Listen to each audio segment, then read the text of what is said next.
काय ग, काय झालं? अहो काय सांगू तुम्हाला, ह्या आजकालच्या पोरींना बोलायची सोयच राहिली नाही बघा. आता तिचं लग्न झालं ना तरी खुशाल म्हणे शोला चालली, लावणीच्या शोला चालली म्हटली. अच्छा, हा हा, ती शेजारची मुलगी म्हणतीये का तू? हो. अच्छा, मग काय हरकत आहे त्याला? आवड आहे तिला तर करते ती. अहो, पण आता लग्न झालं, आता कशाला असलं पाहिजे तिला? अगं पण तिच्या नवऱ्याला काय हरकत नाही, तिच्या घरच्यांना हरकत नाही, मग तुला काय अडचण आहे? अहो तिचा नवराच घेऊन गेला तिला गाडीवर बसून.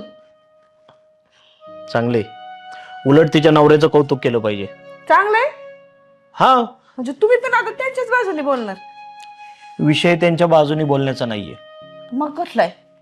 अगं कुठला म्हणजे काय, मला एक कळत नाही, तू असं हिडीस फिडीस का बोलतीये बरं? अगं लावणी करतीये म्हणजे ती आपली संस्कृती दाखवतीये, आपली लोककला तर दाखवतीये ना, आणि त्यात काय लाज वाटण्याचं कारण आहे?